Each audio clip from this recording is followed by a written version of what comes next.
नमस्कार, आप देख रहे हैं देवभूमि। मैं हूं आपके साथ तुषार कौशिक। सीएम त्रिवेंद्र सिंह रावत ने लोगों से अपील की है, सामाजिक दूरी की लक्ष्मण रेखा पार नहीं करें। सीएम रावत ने कहा, ग्रीन जोन के क्षेत्रों में कई छूट दी गई है। उत्तराखंड में कोरोना को हालात नियंत्रण में हैं। कोरोना से हालात नियंत्रण में हैं, लेकिन सतर्क रहना जरूरी है। लॉकडाउन के नियमों का पालन करते रहें। यह सीएम योगी आदित्यनाथ की तरफ से कहा गया। कोरोना का हराना है तो घर में रहिए। ग्रीन जोन के क्षेत्रों में कई तरह की छूट दी गई है। कोरोना को लेकर हालात नियंत्रण में, लेकिन सतर्कता जरूरी है। और इसी बात का जिक्र करते हुए सीएम त्रिवेंद्र सिंह रावत ने सभी से सोशल डिस्टेंसिंग को पालन करने की बात कही है। तो सामाजिक दूरी की लक्ष्मण रेखा पार नहीं करें, सीएम रावत की तरफ से कहा गया। ग्रीन जोन के क्षेत्रों में कई छूट दी गई हैं। सीएम रावत ने इन तमाम बातों का जिक्र किया है।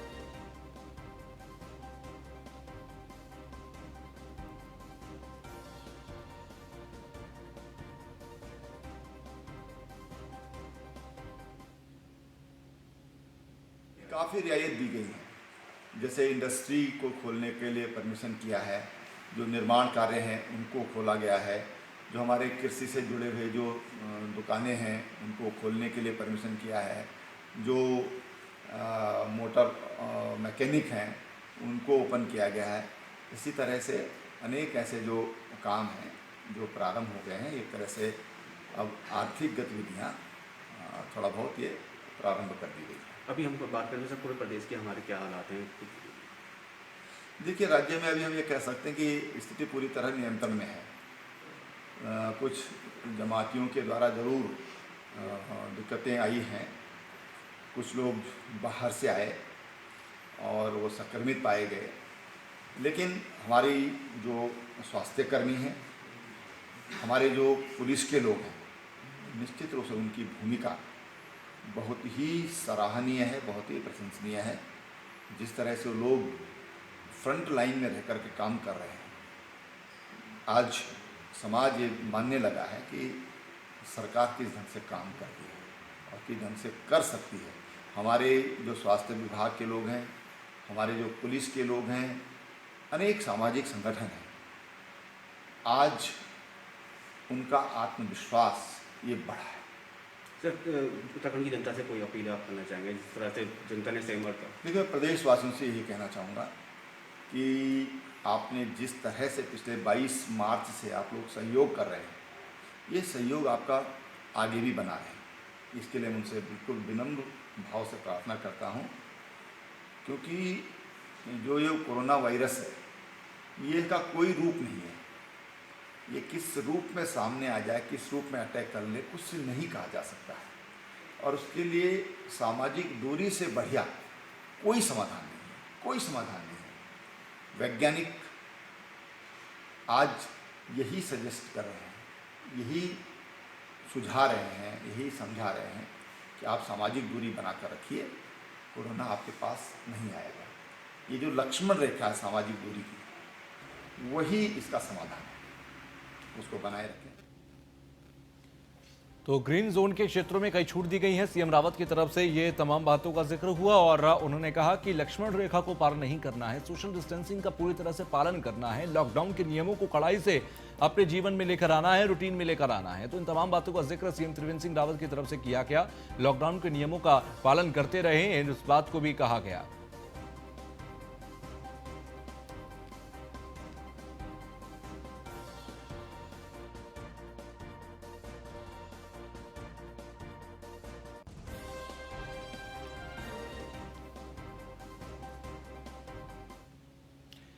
तो वहीं उत्तराखंड में कोरोना मरीजों की संख्या बढ़कर 46 हो गई है। देहरादून में 2 और पश्चिम बंगाल के निवासी कोरोना पॉजिटिव हैं। देहरादून के आजाद कॉलोनी से मिले जमातियों को किया गया था क्वारंटाइन। उत्तराखंड में कोरोना के 35 एक्टिव केस हैं। अब तक 11 ठीक हो चुके हैं और कुल मिलाकर 46 की संख्या उत्तराखंड में है। कोरोना संक्रमितों की संख्या 46 है, जिसमें से 11 ऐसे हैं जो कि ठीक होकर घर जा चुके हैं। तो ऐसे में 35 बच्चे जो 35 आइसोलेशन सेंटर्स में हैं। एक बड़ी संख्या उत्तराखंड में जमातियों की है और इन जमातियों की अगर बात करें तो इनको कोरोना चाहे वो संक्रमित हो या संदिग्ध हो, इन सभी को क्वारंटाइन या फिर आइसोलेशन सेंटर्स में रखा गया है। तो कोरोना के लगभग 46 केस हैं और 46 में से 11 ठीक हो चुके हैं, 35 अभी भी आइसोलेशन सेंटर्स में है। फहीम तना रेजिडेंट एडिटर हमारे साथ जुड़ गए हैं। फहीम, अभी क्या स्थिति कोरोना को लेकर उत्तराखंड के अंदर है?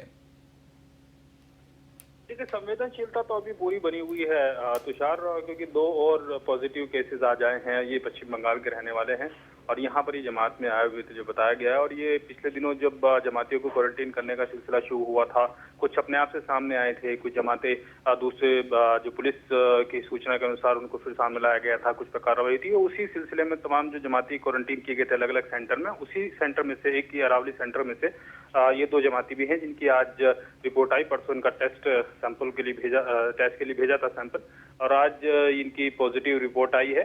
यानी जो खतरा है वो बना हुआ है, और 2-2 करके 3-3 करके जो जमाती इनके पॉजिटिव आ रहे हैं या इनके संपर्क में जो लोग आए हैं उनके पॉजिटिव आ रहे हैं।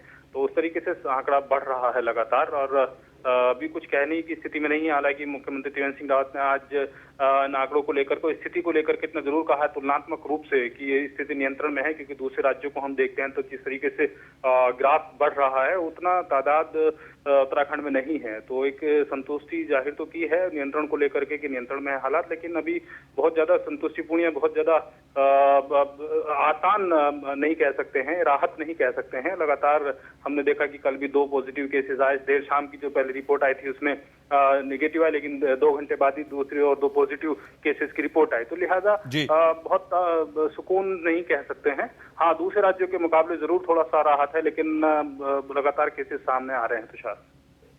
ठीक है, लेकिन साथ ही साथ देखा जाए एक बड़ी संख्या जमातियों की है, और हाल फिलहाल में जिस तरीके की जानकारी आपने दी है उससे भी अगर देखा जाए तो अभी भी बहुत से जमाती ऐसे होंगे पूरे उत्तराखंड के अंदर जो कि एक चुनौती सरकार के लिए है, क्योंकि वो छिपे हुए हैं। इसको लेकर सरकार की कोई प्लानिंग है या सरकार के पास कोई इनपुट्स ऐसे हैं कि अभी भी जमातियों के छिपे होने की खबर हो?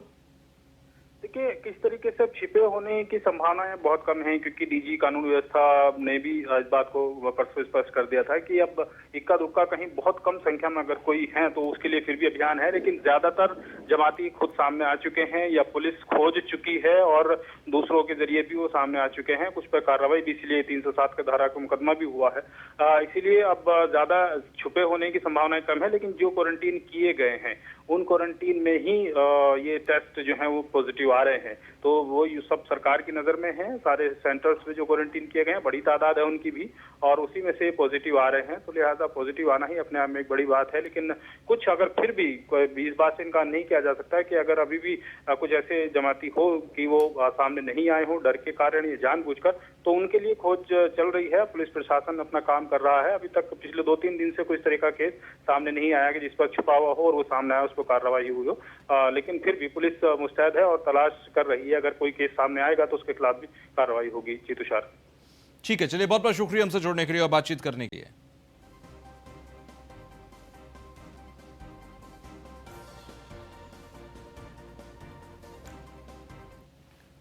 खबर हरिद्वार से, जहां पर आइसोलेशन से कोरोना संदिग्ध फरार हो गया है। वार्ड में लगा ताला तोड़कर मरीज फरार हो गया। गुरुकुल कांगड़ी के आइसोलेशन वार्ड में फरार हुआ है। पुलिस ने ज्वालापुर शंकर आश्रम से युवक को पकड़ लिया है। युवक पर आईपीसी की धारा 307 के तहत केस दर्ज कर दिया गया। आपको बता रहे कि ये युवक जो कि क्वारंटीन किया गया था संदिग्ध था, और इसे यहां से भागने की खबर मिलने के बाद लगातार ढूंढा जा रहा था। फिलहाल इसे अब पकड़ लिया गया है और आईपीसी की धारा 307 के तहत इस पर केस दर्ज किया गया है। वो आइसोलेशन सेंटर से कोरोना संदिग्ध फरार हुआ। गुरुकुल कांगड़ी के आइसोलेशन सेंटर में ये था और वहां पर यह ताला तोड़कर फरार हुआ। फिलहाल अब इसे पकड़ लिया गया। पुलिस ने ज्वालापुर शंकर आश्रम से युवक को पकड़ा है। हरिद्वार की यह तस्वीर हम आपको दिखा रहे हैं।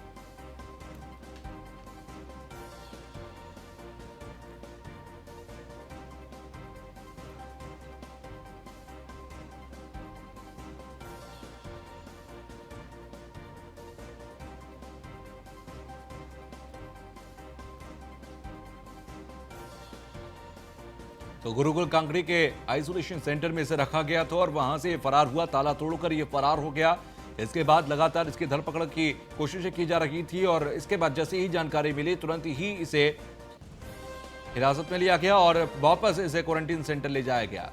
तो वार्ड में लगा ताला तोड़कर मरीज हुआ फरार। वार्ड में ताला लगाया गया था जिससे कि कोई मरीज वहां से भागे ना, लेकिन ये भागने में फरार हो गया था।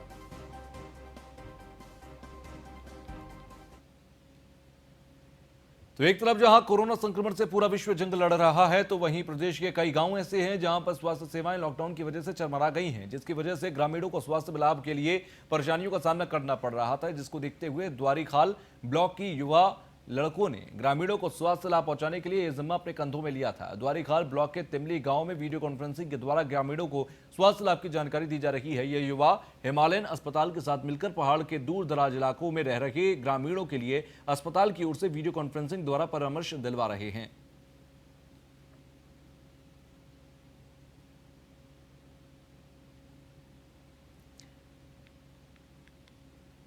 तो आपको बता दें, पौड़ी की यह तस्वीर है। ग्रामीणों को इससे काफी परेशानी है, लेकिन ये तमाम युवा अपने कंधों पर जिम्मा उठाए हुए हैं। खबर देहरादून से, जहां पर केदारनाथ धाम और बद्रीनाथ धाम के कपाट खोलने की तिथि बदल दी गई है। टिहरी महाराज ने केदारनाथ धाम के कपाट 14 मई को खोलने की घोषणा की है। बद्रीनाथ धाम के कपाट अब 15 मई को खोले जाएंगे। कपाट खोलने की बदली हुई तिथियों को लेकर मंत्री सतपाल महाराज का बयान भी सामने आया। लॉकडाउन के हालात और दोनों रावल के पहुंचने के मद्देनजर अब यह बदलाव किया गया। अब क्वारंटाइन के बाद दोनों रावल कपाट खुलने की पूजा में हो सकेंगे शामिल।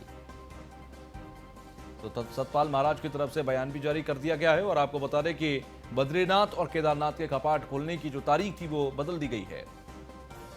अब 14 मई और 15 मई को ये कपाट खुलेंगे। श्री महाराज ने लॉकडाउन की परिस्थितियों का अवलोकन करते हुए फिर से मंदिर खोलने की तिथियों को अवगत कराया है।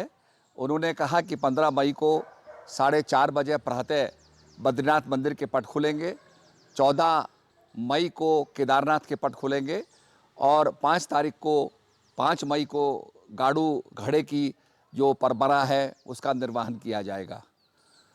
तो अतः अब क्वारंटीन के बाद जो है 15 मई को 4:30 बजे बद्री विशाल जी के पट खुलेंगे और रावल जी विधिवत पूजा।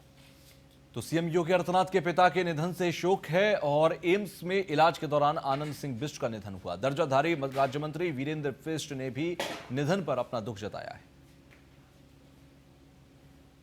आनंद सिंह बिष्ट जी हमारे बीच में नहीं रहे। आनंद सिंह बिष्ट जी का आज दिल्ली में एम्स हॉस्पिटल में निधन हो गया है। आनंद सिंह बिष्ट जी बहुत सरल व्यक्तित्व के बहुत भले इंसान थे। वन विभाग से रेंजर के पद से सेवानिवृत्त हुए थे और अपने गांव में रहते थे। आज अचानक हम सब लोगों के बीच से वो चले गए हैं। निश्चित रूप से राज्य में, पौड़ी जनपद में उनके परिवारजनों के बीच में शोक की लहर है। हम भगवान से यही प्रार्थना करते हैं कि भगवान उनकी। तो एम्स में इलाज के दौरान सुबह 10:44 पर आनंद सिंह बिष्ट का निधन हुआ है। कल अंतिम संस्कार उनके पैतृक गांव में, पौड़ी के ही पैतृक गांव में उनका होगा। तो देहरादून से खबर, जहां पर मंत्री यशपाल आर्य ने सीएम योगी आदित्यनाथ के पिता के निधन पर दुख जताया है और मंत्री यशपाल आर्य ने संवेदनाएं व्यक्त करते हुए श्रद्धांजलि व्यक्त की और सीएम योगी आदित्यनाथ के पिता एक प्रभावी समाजसेवी थे, इस बात का भी जिक्र किया।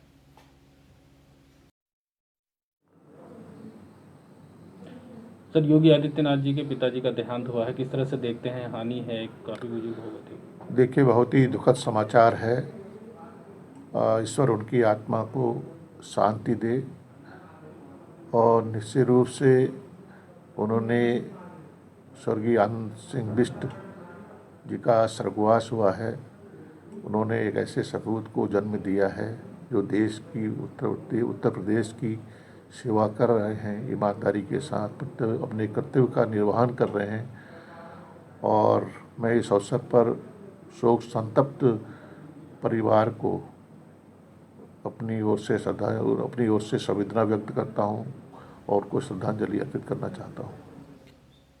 तो वहीं वैश्विक महामारी कोरोना वायरस से निपटने के लिए पिछले 28 दिनों से संपूर्ण देश ही नहीं, उत्तराखंड में भी लॉकडाउन होने के बावजूद भी उत्तराखंड सरकार ने जनता को जरूरतमंद सामान खरीदने के लिए सुबह 7 बजे से 1 बजे तक ढील का प्रावधान किया, जिससे जनता अपने जरूरतमंद सामान खरीद सके। इसी कड़ी को देखते हुए आज विकासनगर में भी सोमवार को जिलाधिकारी के माध्यम से थोड़ी ढील दी गई, लेकिन जनता ने आम दिनों की भांति अपने जरूरतमंद सामान, फल सब्जी खरीदने में कोई कसर नहीं छोड़ी है। जब सब्जी फल विक्रेताओं से बात की गई तो उनका कहना था कि आज से भले ही लॉकडाउन में थोड़ी ढील दी जाएगी, लेकिन ढील का उनके व्यापार पर कोई असर नहीं हुआ। कुल मिलाकर छोटे व्यापारी फल विक्रेताओं में मायूसी दिखाई दी। कितने बजे से आप जो है यहाँ पे ठेल लगाते हैं? तो इसी के साथ एक छोटा सा ब्रेक के बाद भी खबरों का सिलसिला जारी है। देखते रहिए न्यूज़ 1 इंडिया।